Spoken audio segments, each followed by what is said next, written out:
Welcome back, everyone, to the StarLadder and iLeague Star Series Season 3, Day 6. Sixth match, which means it's the last match of the day. We're going to have Fr0zen going up against Orange today for the last match. And Orange, player that we've seen play a little bit earlier, brought a very aggressive lineup. Fr0zen currently 0-5 in the group stage, which is effectively a guarantee that he's not going to be able to make it through, still is going to show up to play it through. Orange is currently 0-3, so they're both the very bottom of their current group, and Orange needs to win this. If he loses this to Fr0zen, he's also effectively knocked out, I believe, right? Yeah, and it's a testament to the strength of this tournament, how great the players in this tournament are, that Orange and Fr0zen are at the bottom of the group right now, because Orange is ranked top 3 in the world by some ranking sites, and Fr0zen is America's winter champion. He's going to be one of the 16 players competing at the Hearthstone World Championships this year because of that. So, I mean, both players are putting up good results and recently, but in this tournament, they are struggling.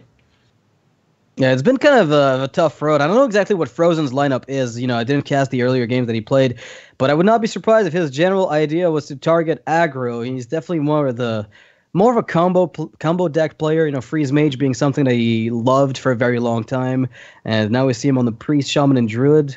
And I am fairly sure they're going to be aimed at targeting aggression, which is exactly what Orange brought. So they should be very opposite sides of the archetype spectrum. Well, I would expect Fr0zen's Druid to be a J Druid, and Orange's lineup is aggressive, which typically lines up well against the J Druid. So Fr0zen's Druid might struggle against Orange's lineup, but Fr0zen's Shaman should excel against the aggression. And we're getting into, this looks like maybe Silence Priest. I'm not sure if Fr0zen's Priest is Silence or not. You can't really read from this hand what it is, but we know that Orange has a Secret Mage. Yeah, Secret Mage is also one of those decks that takes like the tempo to the next level, effectively. But I was gonna say I think we tend to see from players like Fr0zen more of the either non-dragon control priest or just straight up dragon priest, because there's a non-dragon control priest lurking around that's actually pretty good against aggro. It just doesn't give you any game against those mid-range decks, which Dragon oftentimes, because of Draconid Operatives and Netherspite Historians, gives you. So a key point this game to watch out for is Orange trying to play around Fr0zen's Potion of Madness. That's going to be a big factor in how Orange is playing and whether he wins or not. How effectively he's able to navigate around that Potion of Madness. It's a tricky thing to do. It's actually one of the toughest cards to play around, I think, and it's often overlooked. I notice a lot of the time that it's one of the few cards to play around that most people don't. They'll play around Shadow Word Death, they'll play around Shadow Word Pain, but Potion of Madness seems to fly under a lot of people's radar. And I almost feel like that's because a lot of people were running a 1-of it as opposed to a 2-of for a long time. And now it's kind of cropping up as 2 copies. And now look at this. Orange leads with the Ice Block before the counterspell.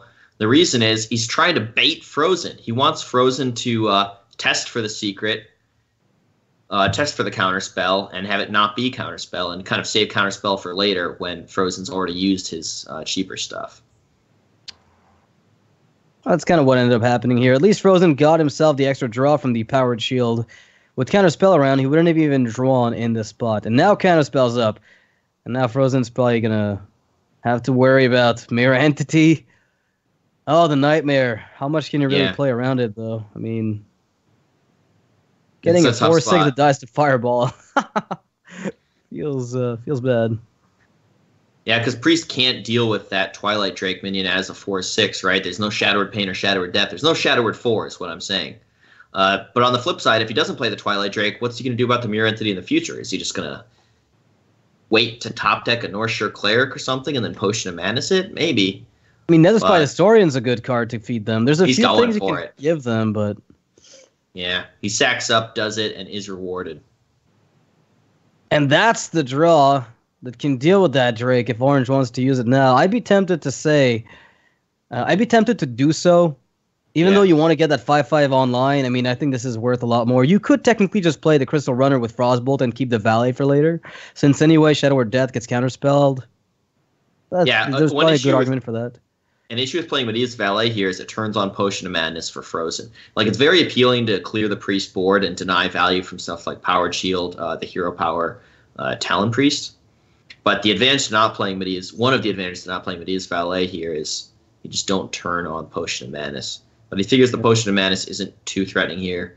If a counterspell eats it, that's fine. If the potion goes off, it kills a 2/3 and damages something, but the damage may not be that relevant. It doesn't actually kill two things, at least. Well, Fr0zen picked up something like one of the best possible hands for these types of spots. He's got the double potion with the death. So yeah. He can clear if he wants. Yep.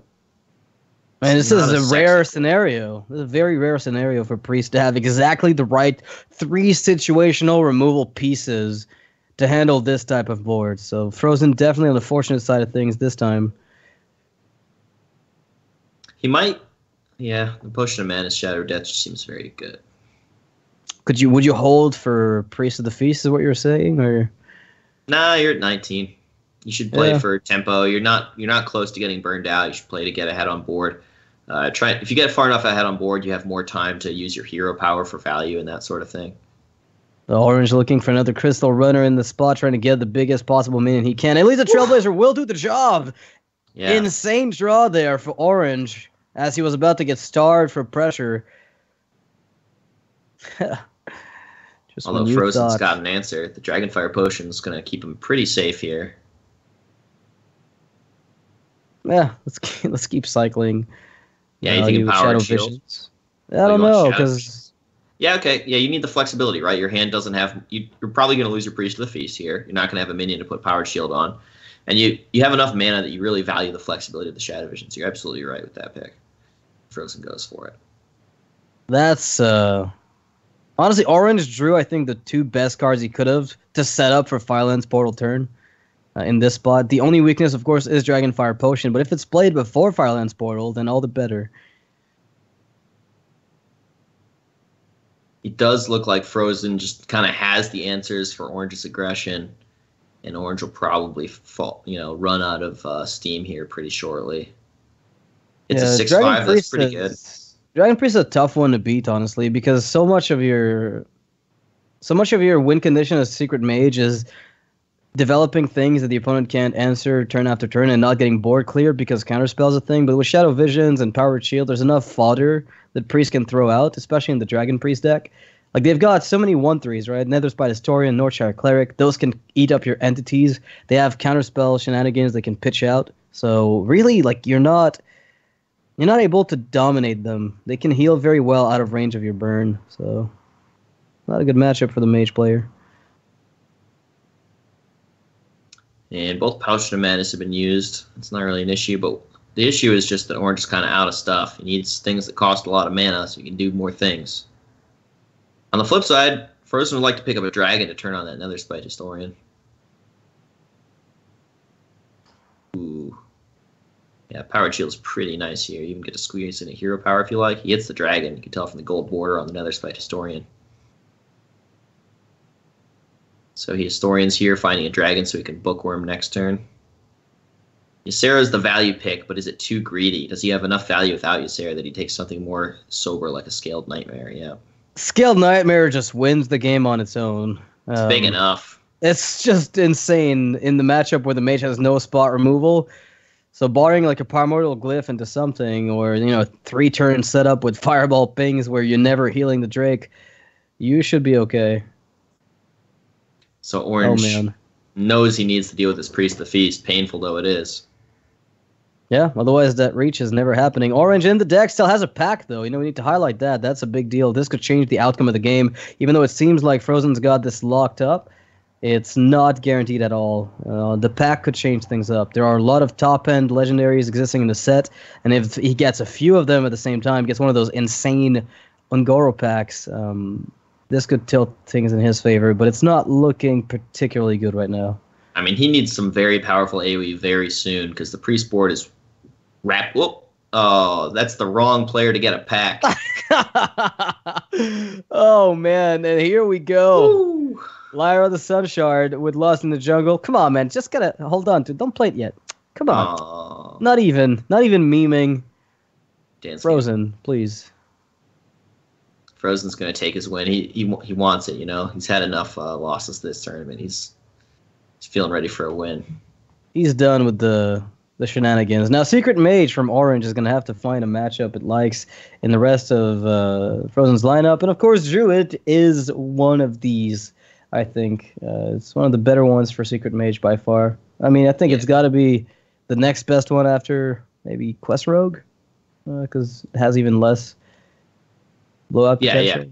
You're absolutely right. Orange's Secret Mage should do pretty well against Fr0zen's J Druid. But the thing is, Fr0zen's already up a game. His Shaman should very probably win a game in this kind of lineup. I mean, Orange is playing a bunch of aggro decks, and Shaman's a pretty anti-aggro class. Now, you can tech it to be slower with cards like Bloodlust and Jade Chieftain and such, and Spirit Echo and Jade Spirit. We do see Fr0zen's running a lot of those slower cards, but there tend to be enough good anti-aggro tools in Shaman that it just does very well against these aggressive lineups. Look at this: Jade Claws, Maelstrom Portal, Hot Spring Guardian. That's tough to plow through.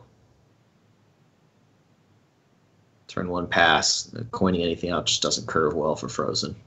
This is interesting. You know, I noticed the far side in Fr0zen's hand. I'm starting to wonder if he's decking in like the Spirit Echo package with that Jade. I think it might.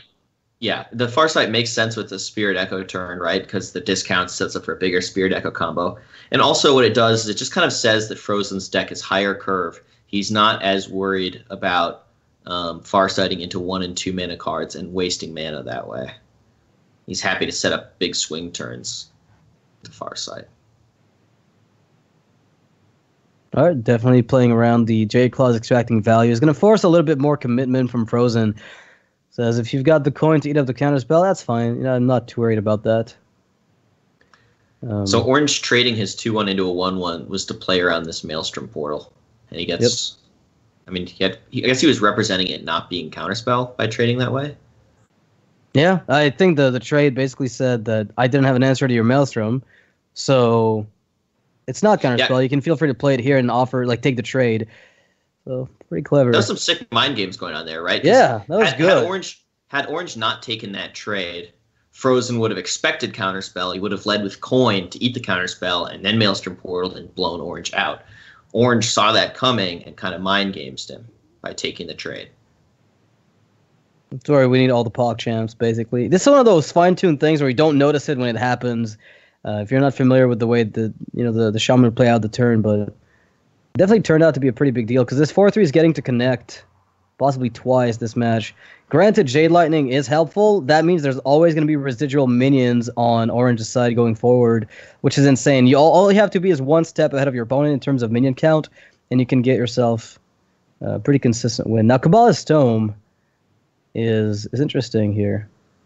So this would be a good turn for something like Ice Block, Cabal, Crystal Runner. He goes with Ice Block over Counterspell because, again, the mind games, he's just trying to bait out Fr0zen's coin so that the counterspell is actually effective. It's not a bad turn for the coin, actually. Given the fact that you've got, the Jade Claws to play. Yeah. With the 4-drop, so you're getting the biggest possible Jades. You have enough healing in hand, and you're setting up for a really good Jade Chieftain later on. The big issue is a lot of the damage in that Mage's deck is, of course, going to bypass the taunt. So a little bit clunky in some regards. This may be time for Orange to give up on the board and start smorking. Just take 5 to the face and start drawing into burn. Nope, he still cares about the board. Okay. Interesting. Okay, I would have. It's a bit punished. I mean, I don't mind this. This 5/5 is effectively a smorky play in a weird way because it probably isn't going to get answered super cleanly by Fr0zen. Sure. So it effectively buys you enough time that you can draw more cards with Arcane Intellect. So you play for board, yes, but you also win the long game. The Healing Wave gone from Control Shaman or the control-y build of Shaman, you can assume that the burn at some point is just live no matter what. Well, Shaman does have a lot of healing tools. It's not just the Hot Spring Guardians. There's also often Stonehill Defenders for more Hot Spring Guardians, but also Jinyu Water Speakers are quite popular. I've seen less and less of them, but maybe you're right. Maybe in this type of environment, it would make sense since you're targeting aggro so hard.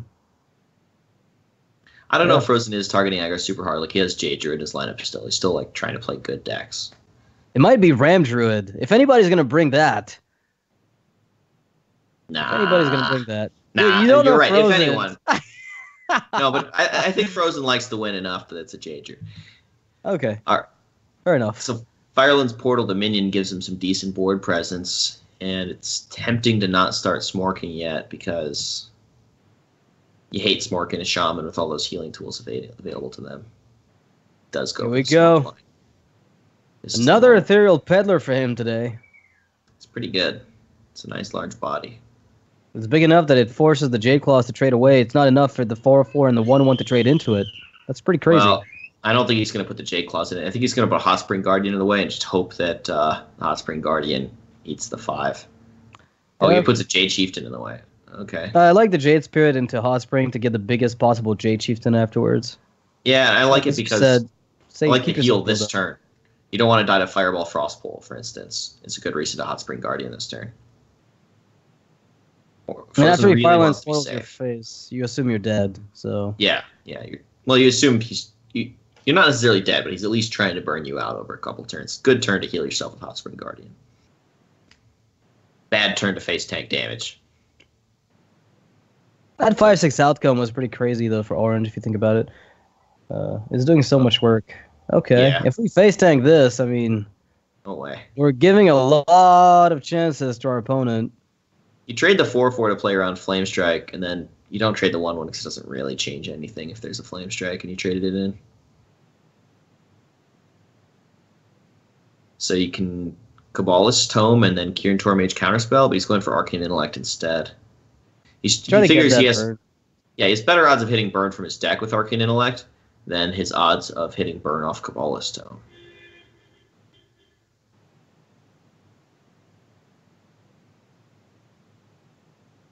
So sure enough, Fr0zen saves 5 life by not face tanking that Ethereal Peddler.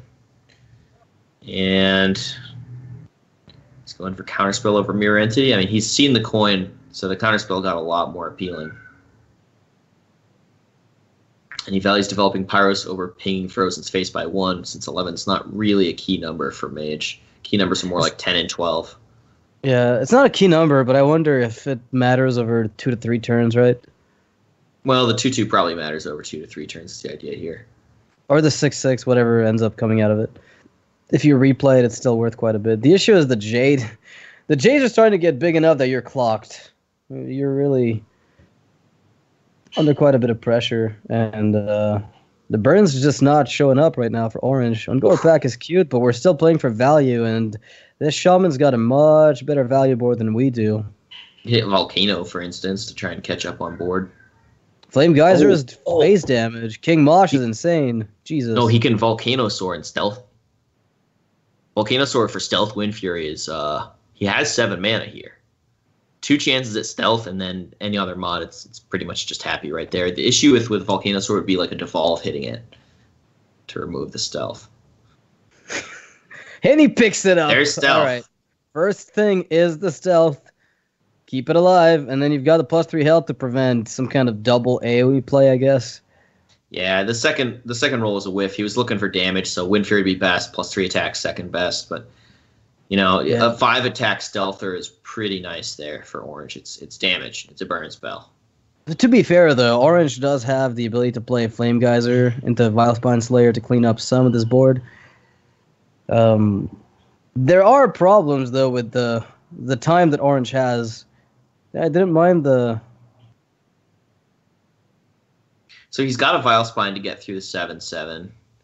I guess he could Valet Face and Vilespine and Ping Face, or can he Geyser something? 2 mana inefficient.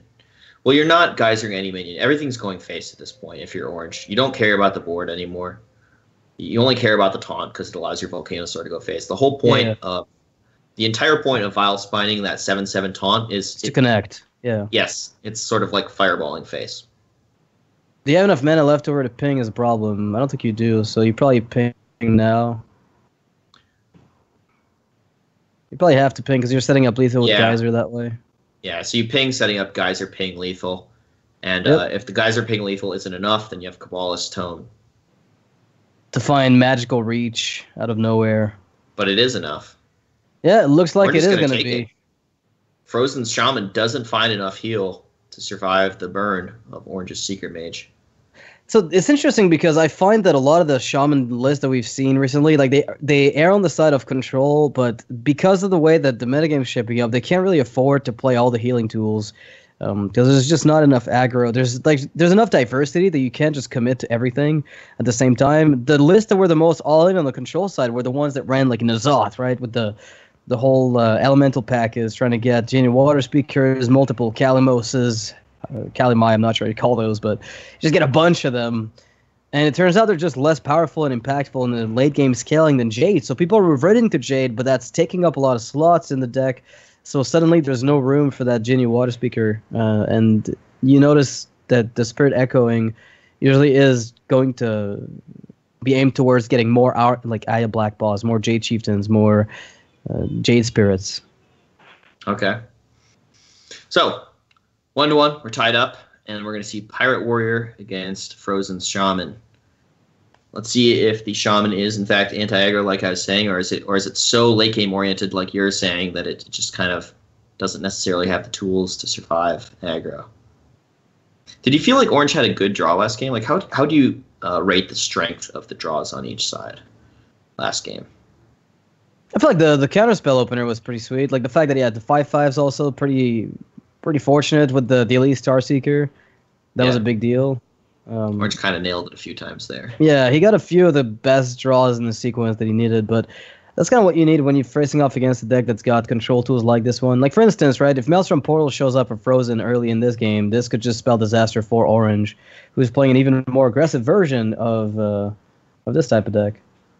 But if Fr0zen doesn't find that early AoE, Orange just picked up the South Sea Captain to really snowball an early game board lead here. And another one. Yeah, if Fr0zen doesn't find removal for these captains, he's going to get just savagely run over here extremely quickly. Yeah. There is a Genie Water Speaker, at least, for Fr0zen. You know, that's what he needed last game. Yep. Jade Spirits he needs in none of these games. That is a slow anti-control card. We've actually seen people cut specifically Jade Spirit for the Genie package, is what I've seen a lot, because they cut out the Jade Spirit and they add, because they have Spirit Echo, they rely on Spirit Echo to scale the Jades into the late game. And they used that 4-drop slot for the Water Speaker, specifically in that Lightning Storm. I like the risk taking from Fr0zen. He could have played Hot Spring Guardian, which is both a heal and a taunt to try and defend himself. But the reality of the situation is he doesn't need heal and taunt. He needs removal. He needs to deal with that captain, and the Hot Spring Guardian just doesn't do it. So now the question for Fr0zen is, does he storm now, or does he take at least 4, potentially 7 more damage in order to try and get more value and tempo off the storm next turn? He goes for it now. Does he win the 50-50 on the captain? That's a big deal, because there's a difference between 0 damage and 4 damage and finds it. Orange is completely destroyed. On the flip side, think about it that way. Fr0zen is overloaded for 2. So you probably get a free pass this turn, no matter what, right? So, yes, you're sad, but you're likely going to be able to get this turn to yourself, and then get yourself a South Sea Deckhand and Captain on 4, which is great. So Orange plays around Maelstrom Portal by not pushing the Deckhand last turn. He's going to do it with South Sea Captain next turn. Oh, that's interesting. This frothing. The issue with the frothing is it really doesn't make your... I mean, it makes your pirate a bit better, like, on the following turn. The South Sea Captain, that is. But it's a bit too slow for damage pushing, because you need to clock this Shaman ASAP. You've got Leroy in hand. Frothing's kind of a slower card for, like, the build-up. So Fr0zen draws another extremely slow anti-control card in Spirit Echo. He just desperately needs anti-aggro tools here. He's got to figure out a plan for dealing with the South Sea Captain while not dying. Jinyu Spirit, this is a good one. Yeah, it attacks for 3, it gains 6, right? Seems about like what you'd be looking for. But that does give Orange a decent, weapon usage here. If you could play the Frothing, this might be a good turn for the Frothing Berserker, actually. Right? If you hero power, Frothing, you get the double trade. Well, you attack first, but... Sure. So you're saying Frothing Berserker, trade Deckhand and Fiery War Axe into Jinyu Water Speaker. Yeah. Buffing your Frothing, protecting your South Sea Captain. Nope. It seems good to me. It's less aggressive, but it seems good to me. So if you Korkron all face, that's 15. You set him to 7, so the Leroy's kind of one-off lethal if he clears your board. Mm-hmm. 2 off lethal. I miscounted. Yeah, you're still missing like a little bit of damage, but Heroic Strike would do it over a few turns. Moral Strike, whenever you pick it up, is pretty good. This Hotspring Guardian, though, is not going to be what Orange wants to see. And this Maelstrom Portal on the back of it is just giving Fr0zen the perfect answer to this. And even the Korkron is getting challenged by the 2/4. The thing is, it's really not the perfect answer. It's like a good answer, but sure, Orange is... Sorry, no, I mean, it's a Fr0zen's deck has so many tools like this. Fr0zen actually has a relatively bad and awkward hand for this matchup. Like 2 Jade Spirits, Manatide, Spirit Echo, all very slow here. But even with all of those awkward cards in hand, he still has a pretty good answer for the turn. Because the Shaman deck's just so chock full of good anti-aggro tools. And Cultist for no value. That's alright. It's a 3/4 body. Survives AoE most of the time. I'll take a body that sticks and maybe connects to face. Yeah, he's protecting the Frothing. And Spirit Echo, another terrible draw for Fr0zen here. It's maybe a Thing from Below turn. He could do something like Hero Power Manatide, Thing from Below. Yeah, that's giving him a 2-mana Thing from Below, and that's exactly what he needs to fit everything together. It's about as good as it's going to get for him this turn. The thing is, like, do you ever Spirit Echo instead and try to get yourself an extra Thing for Below, right? More taunts. Yeah, I think I like that line a bit more for the sake of not dying. The Hero Power could roll. Right. Well, you draw a 4-mana taunt versus if you Hero Power, you have a 25% chance of rolling a taunt totem, and also the Manatide has a chance of drawing you more good defensive tools next turn. So you have to weigh what's the value of drawing a Thing from Below next turn versus drawing a card from your deck and hitting a totem. It's really complicated.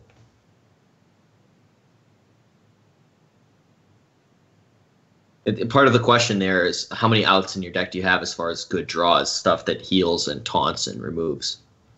Yeah, I think this is the best he's going to get this game. Because next turn he'll even have enough mana to play the totem first. If he gets Stoneclad, it's even better.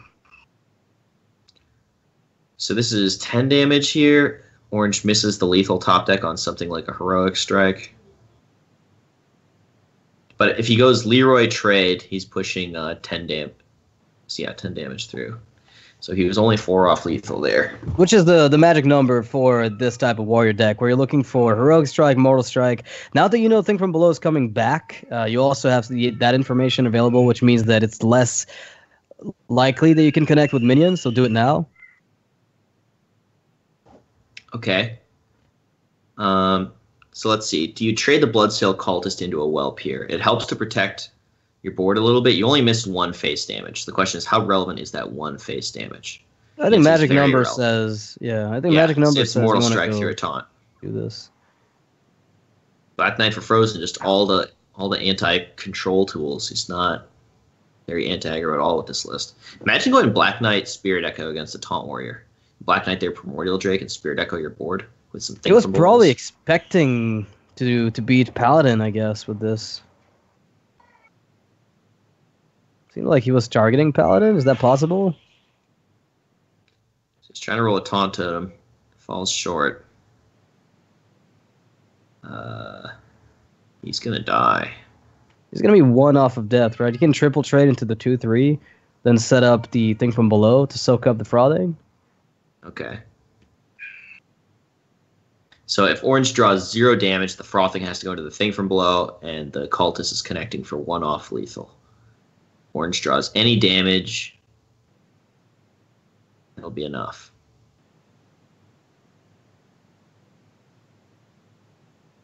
He can replay the Forbidden, whatever that XX Druid card is here, right? Make a 1/1. It's a 1/1, sure. You could always replay it. There's no reason not to. Right? I mean, I don't think that's going to help you win the game anyway. You're really on them drawing any sort of 2 damage, you're dead. Arcanite Reaper is damage for Orange, so Fr0zen's Shaman picks up another loss. I was expecting it to be strong because it's a Shaman class. I was expecting it to be strong against an aggro lineup, but the way it's tacked with Black Knight and 2 Jade Spirits and I assume double Spirit Echo, it's not quite coming together for Fr0zen. Yeah, I really expected Fr0zen to be building an anti-aggro lineup, but he opted to build an anti-control one. So it's like Fr0zen does that very often, where he plays a leveling game, where he says, all right, I expect people to bring aggro, so I expect people to bring anti-aggro, and I'm going to be farming these guys. I expect them to be so next level that they all bring control lineups, and it's just not the case, it seems. And Fr0zen, that explains why his decks are not performing too well in the tournament. It's not the player at this point, it's just the lineup and how it fares against whatever's in his group that doesn't match. All right, so Orange does have a 1-drop on 1, but it's the weakest of the 3 in his deck. Kind of the strength of the 1-drops is generally based on how much health they have, how likely they are to stick to the board. So Vilephae Inquisitor tends to be the best, Tidecaller second best, and Chum the weakest. You just want something with more health, so it's more likely to stick to the board, so that you can buff it with your Rockpool Hunter, your War Leader, these kinds of things, your Megasaur. And, okay. I saw the buff go off before the Chum hit the board. That was weird. Yeah, a little bit, it's just the delay between the capture and the actual game itself. Without the coin, this Grimscale Chum's a little bit worse, when on the Murloc War Leader. But, and this is kind of one of the trademarks of Orange's, I guess, gameplay this time, is just he never finds the aggro openers as the aggro deck. He just finds okay openers that do all right over the course of like 7 turns, but never does he get 1, 2, 3, 4. Or he hasn't gotten it, at least it's been a long time. Let's be clear, it is not okay. It's not okay to hero power on turn 2 as an aggro deck. Yeah. This is an unlucky, bad draw for Orange. You want to see much better than that. On average, when you win games Hearthstone, you have a much better draw than this. When you win it with a game with a draw like this, you feel like you got lucky, or you feel like you were very favored to win with such a bad draw. You feel unlucky to get the draw, lucky to win with it, that kind of thing. To be fair, though, he does have the Finja in hand. That just improves his odds of winning the game by a ton, as he otherwise was looking at nothing but air for the next few turns. Picking this up means that he will be getting a board long before Curator turn matters, so this is a pretty fortunate thing for Orange. And Fr0zen would like to have it devolve here to answer that Finja, but he just doesn't. Yeah, we haven't even seen it in the deck. It might just not be in there, which would surprise me given how anti... actually, if it's anti-control, that makes sense, right? Because devolve doesn't hit all that much. I think Fr0zen just Spirit Echoes this garbage. Okay. What are you going to do with the second Spirit Echo anyways? Okay. You got a Taunt Totem, I don't know. Thing from below, Jade Spirit on 7, but I think you're right. Oh, he does it. All right, there we go. Because the second Spirit Echo is clearly never going to be played almost in an opportune time where it matters more than just getting, as you said, garbage. Garbage is going to do more for you. So if you're Orange, you don't want to put Spikered Steed on your Finja here. You're just begging to get hexed. The Finja's already an appealing enough target. You definitely want to put Spikered Steed on something else to try and protect your Finja so you can potentially get value next turn. Now that sounds pretty good. Yeah, and the crazy part, too, is that now you're splitting the Hex targets, so he's got to deal with the 4-8, he's got to deal with the 2-4 Finja, and either way, he's not happy about that Finja still being around on the board. And Fr0zen is just going to make the biggest power play he can, but this puts Orange pretty far ahead, I think, in the board development game over time. Yeah, what Fr0zen needed here was a Devolve to handle those multiple big threats. Devolving a Spike Ridge Steed and a Finja is just very PogChamp. Instead, not so PogChamp. It's PogChamp-ish. Barely. So, wow, tricky turn for Orange here because his options are so good. This is crazy. Orange had such a bad start, but Finja just allowing him to recover. Really key card for getting away with having bad openers and winning anyways. Yeah, I think you might steed the 2-3 here. Just be happy about that. It protects the War Leader if it gets pulled by Finja. So I would kill the 1-1 probably with Finja, see what I pull, and then from there reevaluate. Okay. And then probably go with Spike Ridge Steed to develop a sticky board. Figure he didn't have Devolve last turn, so... Nope, oh, okay, so we're not going to go for that. Fair enough. Well, I guess that just makes it so he can push for the most damage as fast as possible, given the odds of getting War Leader is super high here. Of course, Orange on the aggro plan does not find the aggro plays and is opening himself up super wide to a board clear. God. Yeah, I kind of liked your line, to be honest, Noxious. I mean, there's merit to both plays, for sure. Orange's play has some higher upside. Your play is kind of safer against an AoE, like this Lightning Storm that Fr0zen does have. Well, this is Fr0zen's opportunity to seize back control of this game. Is Fr0zen skilled enough to roll spell damage for that Lightning Storm? Tune in on the next episode of StarLadder. He's thinking he might Jade Spirit Lightning Storm. Jade Claw's Lightning Storm can help. I mean, you can... Yeah, with a hero power, right? Sure. Yeah, that's the obvious line that springs to mind. But we'll see if he finds something else to do. Because the overload is pretty steep. You end up at 5 mana on the following turn. Maybe there's some merit in not doing that. Jade Spirit Storm actually sets up a bigger Jade follow-up. But I'm not a huge fan of it. He's just not storming this turn. Okay, so you just don't have War Leader. This is what I say. Or Megasaur. It's Or dangerous. Megasaur. Fr0zen is gambling. Fr0zen with the gamble here. You kind of saw last turn he sort of tested a little bit, right? Yeah. You might have seen it already if there were a War Leader in Megasaur.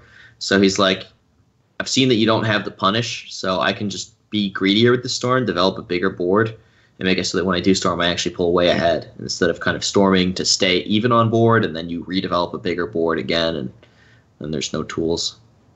So Fr0zen kind of taking some calculated risks here, and they're paying off so far. No War Leader for Orange again? Is that what the face palming was about? It seems like it is. Yeah. Orange. Never War Leader. Never lucky. Well, how would you say Curator... that in like politically correct caster words? Rarely fortunate? Well, Curator draws a Megasaur pretty consistently, unless he's got Kodo in there. No, he's got Megasaurs only, man. That's all there is. And that War Leader is still not showing up. Where is that guy? He forget to put them in. It's okay. Orange is up a game. Things will probably work out. He seems okay right now. I mean, even right now, like we're laughing about the whole situation, but I think he's still in the race with the True Silver Champion. The damage output is there. He can still close out this game. It's just kind of funny to look at the way this is developing. So what Fr0zen can do here is play the Stoneclaw Totem to up his chances of 33% of rolling spell damage on his hero power, and then Lightning Storm. I quite like that, yeah. The Volcano looks like there's probably just too much junk. I mean, you can around. Storm Volcano for sure.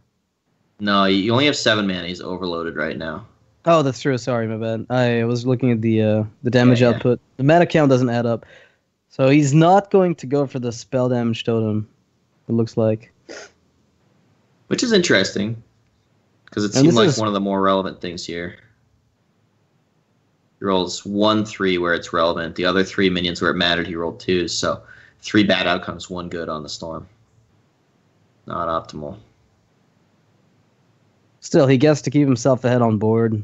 But what's he doing with this 4 mana? It really seems like he could Stoneclaw damage usually, right? Or I mean, this was just not time to do it. This was not a well played turn by Fr0zen. He should have gone for the Stoneclaw Totem hero power at the start to try and spell damage the storm. And now Orange has the opportunity to get the best Megasaur he's probably getting this game.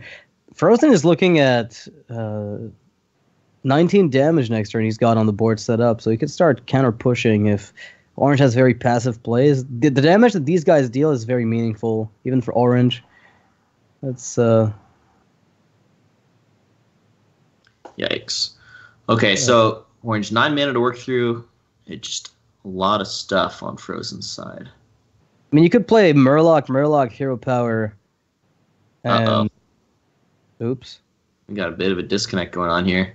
Maybe that's related to why Fr0zen roped out the end of his turn and didn't get the rest of it off.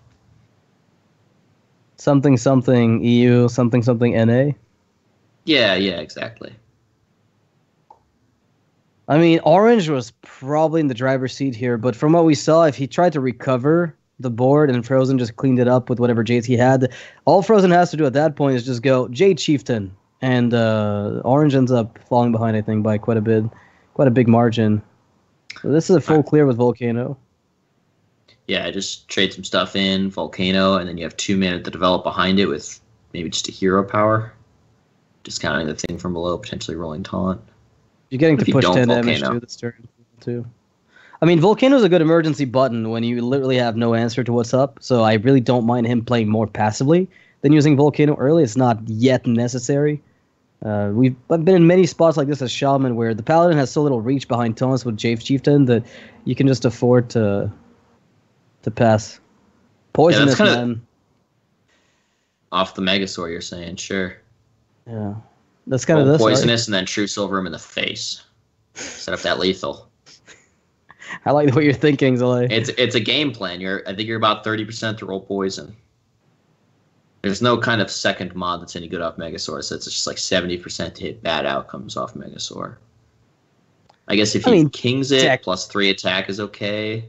Right, and that's what I'm looking at. I'm like, you could always True Silver Kings on top to kill the 7/7. It's okay, but you could be super safe and just Steed and Kings, but you haven't seen a single Hex. That's dubious at best. Yeah, I like the Hero Power Megasaur. 30% to roll poison. And he doesn't look happy, so probably no poisonous. Unlucky. Yeah, Divine Shield's the best you can do. King me. Kings, sure. I mean, if you Kings, though, I'd be tempted to just True Silver and set up the Kings later. Because if I Kings, I just give him a Hex target that's good, that he's going to be happy to take. Sure. I was going to Kings and trade. Oh, fair enough. The Spirit Echo is looking a lot better now. If you Spirit Echo that Jade, does it have Taunt when you replay it from hand? I really don't know that interaction. I don't think so. Okay. I don't think so. Because it remembers the size of the Jade.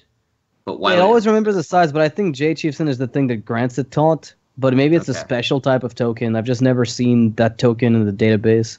So I would be surprised if it had Taunt when you replayed it. Well, the Hot Spring Guardian with Spirit Echo definitely has Taunt, definitely has Battlecry Heal. So it's looking pretty locked up for Fr0zen. It's going to be hard for Orange to go through this. I don't even think there's a draw in his deck that helps him do that. And so he played one War Leader very early in the game, did not find a second, despite pulling, 12 Murlocs out of the deck. It was kind of absurd. So never really found the aggressive opener he needed. No Megasaur, nothing. I mean, we can't be shocked to see Orange lose the game here. Fr0zen Shaman has 3 chances, and it's a class with very good tools against aggressive decks. Right. So we're going to game 5.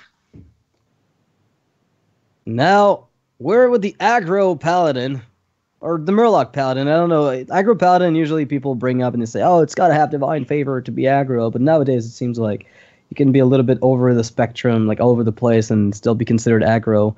And this is definitely one of the more aggressive lists that we have in the tournament with Grimscale, Shaman, Cold Light Seer. So Orange up against a Ramp Druid, and I called it. Wow, you're a genius, Noxious. I'm not a genius. I just know Fr0zen. It's his deck. He thinks it was the best early in the expansion. Anaconda, I think Druid. Yeah, I tried that. I did not win very much. I mean, it's supposed to be aggro, frankly. Like, you put one taunt and that's good game. But I don't know how consistently Fr0zen pulls it off. So Orange playing off curve here, but it's still setting up for the War Leader. Fr0zen has a nice curve, though. Turn 2 War Leader into Coin, Barnes, into Bright-Eyed Scout, into the 5-drop from Bright-Eyed Scout. Pretty sick, and this is going to be a very good turn for Orange. You know, he played off curve, as we mentioned, but now he's getting to fill up his board with Murlocs. They're either going to be good targets for Kings, Megasaur, or War Leader. He's got all the options, so probably pretty happy about this outcome. Fr0zen looking to high roll this Barnes. This is a key moment right here. What's he get? He needs your charge. Doesn't need a Spellbreaker, that's for sure. You charge some kind of Death Rattle. Well, that's a low roll. Definitely not what he was looking for. Now, War Leader not looking particularly OP. I think Kings is the play of choice. You could Megasaur. No, Megasaur. You Megasaur. Yeah, you're adapting 3 Murlocs. It's a turn 4 Megasaur adapting 3 Murlocs. You don't overthink this one. He's taking the trade first in case he hits Divine Shield. Fair enough. I mean, I was looking at Poisonous plus 3 attack. Both are good to deal with the Barn. So no matter which one of these is the outcome, you're always super happy. Yeah, plus 3 attack's nice there. Really nailed it. Orange is extremely ahead here. Ramp actually gives a Primordial Drake on curve here for Fr0zen. Yeah, Nurture It's Crystal usually setting what he up has the to. Primordial Drake. It's pretty smart. Probably the And only line he's got. But Orange could just say, yeah, it doesn't matter, man. he's taking 14 on board, best case scenario. And we can actually see like War Leader guaranteed protects this stuff from the Primordial Drake. You could just Hero Power War Leader here. You could Kings. If you wanted to, play with your life, you could Megasaur and hope to high roll some defensive adapt, but that's a silly risk to take. And Fr0zen shaking his head as he sees the anti-Primordial Drake play with the War Leader. It looks like it's about to get out of hand for him. Can't think of a single draw that helps in this spot. And Fr0zen again being proven wrong about the power of Ram Druid. Yeah, he can coin out something from the Bright-Eyed Scout. Adorable. Got the Drake. Oh, this is funny. Yeah. Funny, not funny, right? I thought it was kind of funny. So Orange takes it 3-2 over Fr0zen. Fr0zen maintaining his perfect winless record in this tournament. That said, he is America's Winners Champion. Sometimes you just don't get there. He took a gamble with this lineup. He brought some kind of non-standard stuff, particularly that Ramp Druid, and it looks to not be paying off for him this time around. Yeah, it's unfortunately one of the things that happens in Conquest tournaments when you're bringing something, preparing against specific lineups that don't show up. The edges are not where you're hoping they're going to be. So ended up facing off against too much aggression. Even decks that are slightly faster are a little bit problematic. The metagame is very much on the mid-rangey side, even for some of the mid-range decks that have a decent aggro package usually sprinkled in. So it's tough to edge them out even when you're supposed to be targeting them. So that being said, this will conclude the last match of the day. Zalay, thanks for casting with me today. I hope you had a good time. It was awesome. Thanks, Noxious. Had a lot of fun. Yeah, tomorrow we're going to be back again. Firebat, I think, is going to be available. I think he was traveling and so had to reschedule the cast. Zalay took his place for the day. It was pretty cool. Firebat will be there tomorrow. It'll be 6 p.m. CEST like we had today. We're going to be casting again 5 matches. It's going to be happening after AGG, I believe. So if you guys want to tune in, you are more than welcome to do so. On this note from myself, the production, and Zalay, you guys have a nice one, and thanks for watching.